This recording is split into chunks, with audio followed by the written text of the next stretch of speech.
जय श्री राम दोस्तों, स्वागत है हमारे शास्त्रा फ्यूचर यूट्यूब चैनल पे। दोस्तों, अगर आप अपने जीवन में कुछ नया सीखना चाहते हैं तो हमारे इस चैनल को सब्सक्राइब कर लें। चलिए दोस्तों, शुरू करते हैं। दोस्तों, आप सभी लोग जानते हैं कि 29 जनवरी 2024 को है सोमवार संकट चौथ। दोस्तों, ये साल की सबसे बड़ी चौथ होती है, इसलिए आप लोगों को ये सोमवार संकट चौथ का दिन बिल्कुल भी नहीं छोड़ना चाहिए, क्योंकि दोस्तों ये एक ऐसा विशेष दिन पड़ रहा है। इस बार की जो संकष्टी चतुर्थी है या संकटा चौथ है, ये संकट चौथ है। ये तिलकुट चौथ है क्योंकि इसे कई नामों से जाना जाता है, क्योंकि इसका महत्व भी उतना ही बड़ा है। इस बार ये जो चौथ पड़ रही है, ये भगवान शिव जी के सबसे प्रिय सोमवार के दिन ही पड़ रही है। इसीलिए आप लोगों के लिए ये मौका बहुत ही बड़ा है, इसीलिए अपने हाथ से ये मौका मत जाने देना। जब आप लोग इस दिन ये एक छोटा सा उपाय अगर कर लोगे ना, तो इस दिन आपको भगवान शिव जी का आशीर्वाद मिलेगा ही मिलेगा, साथ ही में भगवान गणेश जी का आशीर्वाद भी मिलेगा। मतलब आप जो भी उपाय इस दिन करोगे, भगवान को प्रसन्न करने के लिए उसका आपको 2 गुना फल मिलेगा। वो 2 गुना फल किस उपाय को करने से मिलेगा, वो आप लोगों को ध्यान से सुनना पड़ेगा। दोस्तों, कई सारे लोग वापस से पूछने लगे हैं, एक नवशमी पत्र वाला उपाय है जो कि चतुर्थी के दिन किया जाता है या चौथ के दिन किया जाता है। भाई, जब साल की सबसे बड़ी संकट चौथ या संकष्टी चतुर्थी आ रही है, ये तिलकुल चौथ आ रही है, तो भाई उस दिन हम 9 शमी पत्र वाला उपाय कैसे करें, क्योंकि यही एक ऐसा मात्र उपाय है जो कि चतुर्थी का सबसे बड़ा उपाय है। और जब सोमवार के दिन पड़ जाए चतुर्थी, तो भाई इससे अच्छे बड़ा मौका और कब पड़ सकता है। तो इसीलिए दोस्तों, आज की इस वीडियो में हम आप लोगों को इस संकट चौथ के दिन या संकष्टी चतुर्थी के दिन किया जाने वाला नव शमी पत्र वाला सबसे बड़ा उपाय बताएंगे, जो कि पंडित जी ने सिर्फ और सिर्फ चतुर्थी या चौथ के दिन करने के लिए बताया है। और ये उपाय विशेष रूप से माताएं बहनें कर सकती हैं, क्योंकि उन्हीं के लिए ये उपाय है, क्योंकि जब वो ही उपाय करेंगी तो भाई उनके घर से सारी दुख और परेशानियां दूर होंगी, साथ ही में उनकी मनोकामनाएं भी पूर्ण होंगी। तो इस वीडियो में हम नवशमी पत्र वाला उपाय अच्छे से समझते हैं, किसको करना है, कैसे करना है, किस समय करना है, ये सारी जानकारियां हम लोग जानते हैं। तो देखिए, नवशमी पत्र वाला उपाय नाम में ही समझ आता है कि इसमें हमें सबसे पहले नवशमी पत्र आवश्यकता होगी। इसी के साथ में दोस्तों, नवशमी पत्र के साथ में आप लोगों को इसमें एक दीपक भी तैयार करना पड़ेगा। वो कैसा तैयार करना पड़ेगा वो हम आपको बताते हैं, पर उससे पहले आप ये सुन लीजिए कि इस उपाय को करना किसको है। देखिए, इस उपाय को मुख्यतः पहले कोशिश यही होनी चाहिए कि घर की माताएं बहनें करें, पर किसी कारणवश ना कर पाएं तो भाई घर का कोई बड़ा व्यक्ति भी इस उपाय को कर सकता है, अपनी किसी भी मनोकामना के लिए, किसी भी दुख और समस्या को दूर करने के लिए। और करना किस समय है, तो दोस्तों यहाँ पर हम आपको बता दें कि इस उपाय को आप लोगों को शाम के समय प्रदोष काल में करना है। आप चाहे तो सुबह भी कर सकते हैं, पर शाम को करना उत्तम रहेगा, क्योंकि इसमें एक दीपक भी हमें जलाना है। तो दीपक शाम के समय यात्री के समय ही जलाते हैं, तो आप लोग चाहें तो प्रदूषण के समय भी कर सकते हैं। और आपका मन है भाई सुबह शाम को नहीं कर पाओगे तो सुबह कर लेना, पर कोशिश करना शाम को ही आप लोग प्रदोष काल में ये वाला उपाय इस साल की सबसे बड़ी चौथ के दिन कर लो। तो करना क्या है वो ध्यान से सुनो। देखो, शाम के समय प्रदोष काल में से कुछ समय पहले आप लोग इस उपाय को करने की तैयारी शुरू कर देना। जैसे कि 9 शमी पत्र आप लोग पहले से तोड़कर लेकर आ जाना। अब ये कहीं दुकान पे या किसी ठेले पे नहीं मिलेंगे, ये आपको वृक्ष से तोड़कर लाने पड़ेंगे। कई सारे लोगों को शमी का वृक्ष नहीं पता होता है, तो भाई आप किसी से पूछताछ करके ही शमी तोड़कर लाएं, अन्यथा अगर गलत आप चीज तोड़कर लेकर आ गए तो भाई आपको उसको उपाय का फल कैसे मिलेगा। तो इसीलिए 9 शमी पत्र आप लोग लेकर आना। ठीक है, बिल्कुल छोटी छोटी सी पत्तियां होती हैं, उस पेड़ में वो होता है हमारा शमी पत्र है ना। तो आप लोगों को नव शमी पत्र यहाँ पर लेकर आना है। नव पत्र लाने के बाद दोस्तों, आप लोगों को क्या करना है कि भाई उनको मतलब सुरक्षित करके रख लेना है। अब इसके साथ में 9 स्वामी पत्र के साथ में आपको एक दीपक भी तैयार करना है। अब ये दीपक कैसा तैयार करोगे वो सुनो। तो देखो, यहाँ पर आप लोग आटे का दीपक तैयार करना है, एक छोटा सा, और मिट्टी का लेना चाहो तो नया लेना तो ज्यादा अच्छा यही रहेगा कि हम एक छोटा सा आटे का दीपक तैयार कर ले जो आटा आप गुंदों के इस दीपक को तैयार करने के लिए उस आटे के अंदर कुछ मत डालना, सादा आटा जो है उसको गूंद लेना और एक छोटा सा मीडियम साइज का दिया बना लेना। इसके अंदर जो बाती रखोगे दोस्तों वो गोल बाती रखो कि भगवान शिव जी के लिए गोल बाती का ही प्रयोग किया जाता है। अब इसके अंदर जो चीज आप लोग डालोगे वो डालोगे शुद्ध देसी गाय का घी।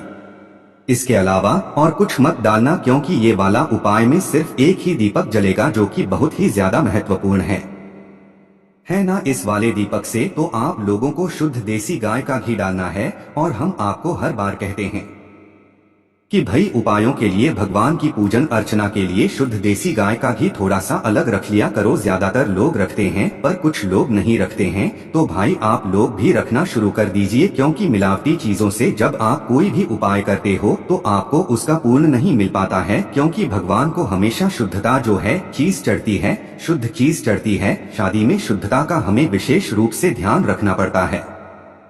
तो शुद्ध देसी गाय का घी आप इस दीपक के अंदर डाल लेना है ना। तो जैसे ही आपकी तैयारी हो जाती है, अपनी एक पूजन की थाली, एक प्लेट या कटोरी जो भी हो वो आप लेना, उसके अंदर अपने नवशमी पत्र रखना और अपने घी का दीपक ये जो आपने तैयार किया है ये रख लेना घर से। मात्र आपको दीपक को पूरा तैयार करना है, जलाना नहीं है, इस बात का ध्यान रखना है ना। तो जैसे ही आपके दीपक तैयार हो जाता है तो शाम के समय प्रदोष काल में कितने बजे से कितने बजे के बीच में, लगभग 6 बजे से 7 बजे के 6 से 7 के बीच में, मतलब जो शाम के 6 बजे से लेकर 7 बजे के बीच में कभी भी आप अपने इस उपाय को करने के लिए शिवजी के मंदिर पहुंच सकते हो। अगर लेट भी हो जाओ तो भाई रात्रि को 8 बजे से पहले कभी भी आप इस उपाय को कर सकते हो, है ना। तो भगवान शिवजी के आप लोग सबसे पहले मंदिर पहुंचना है, ठीक है। मंदिर जैसे ही पहुंचोगे तो भगवान शिव जी के मंदिर के अंदर प्रवेश कर जाना। प्रवेश करने के बाद दोस्तों आप लोगों को क्या करना है कि सबसे पहले तो भगवान के आपको दर्शन करना है, मतलब उनको बस देखना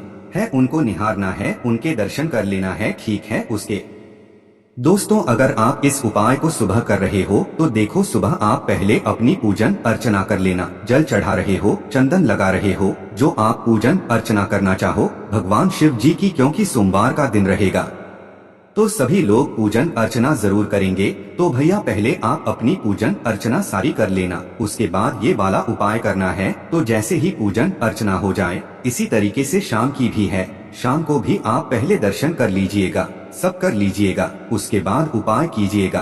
तो अब आपको करना क्या है कि आप भगवान शिवजी के मंदिर के अंदर पहुँचे, अपनी उस उपाय की थाली को लेकर, या जो प्लेट के अंदर या पूजन वाली थाली आपने सामग्रियां रखी हुई है उपाय को करने के लिए है ना। तो आप कितने शमी पत्र लेकर आए हो? पूरे 9 शमी पत्र लेकर आए हो। साथ में क्या लेकर आए हो? एक घी का दीपक लेकर आए हो, है ना। तो अब आपको करना क्या है कि 9 शमी पत्र और एक घी के दीपक का क्या करना है वो ध्यान से सुनो। देखो सबसे पहली चीज आपको अपने 9 शमी पत्र में से कितने 5 शमी पत्र अलग निकाल लेने हैं। कितने? पूरे 9 का अभी हमें इस्तेमाल नहीं करना है, हमें 9 शमी पत्र में से 5 शमी पत्रों को अलग निकाल लेना है। देखो शमी पत्र भी अच्छे अच्छे लाना, ऐसे ना हो आप जल्द में कैसे ले आओ, अच्छे लाओगे, शुद्धता का ध्यान रखोगे तो उपाय अच्छा काम करता है। तो 5 शमी पत्र लेकर आना। 5 शमी पत्र को लाकर, मतलब 5 शमी पत्र अलग निकालकर, अब आप पहले भगवान शिवजी को शिवलिंग को देख लेना और भगवान शिवजी के शिवलिंग पर जहाँ पर भी गणेश जी का स्थान होता है वो स्थान देख लेना। जिस जिसको नहीं पता हम उसके लिए बता देते हैं कि भगवान शिवजी की जो शिवलिंग होती है, शिवलिंग के ऊपर एक गणेश जी का स्थान होता है।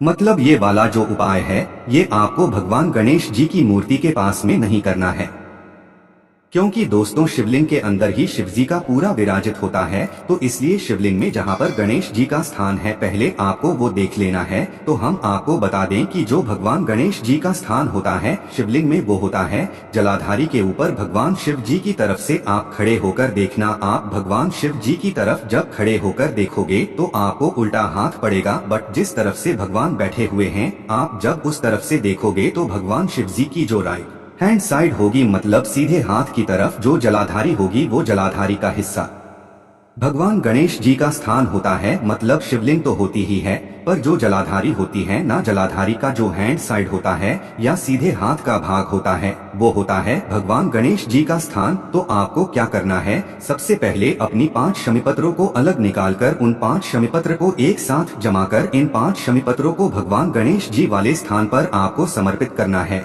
मतलब जलाधारी के सीधे हाथ पर राइट हैंड साइड पर। तो जो पत्तियों का भाग होगा वो शिवलिंग की तरफ होना चाहिए, और जो डंडियों का भाग होगा, मतलब इन 5 शमीपत्रों की डंडी भी होंगी तो आपने जमा ली होंगी, तो डंडी का भाग जलधारी की तरफ पीछे की तरफ हो जाएगा, मतलब जहां से जल बहता हुआ है वो नीचे गिरता है, तो उस तरफ आप लोगों को करके 5 शमीपत्रों को डंडी करके रख देना है, और पत्तियों का भाव शिवलिंग की तरफ करके भगवान गणेश जी वाले स्थान पर अपनी ये 5 शमीपत्रों को समर्पित कर देना है। 5 शमीपत्र जैसे ही आप लोग समर्पित कर देते हैं भगवान गणेश जी वाले स्थान पर, उसके बाद में दोस्तों आपके पास आप कुल मिला के 4 शमीपत्र बचे हुए होंगे।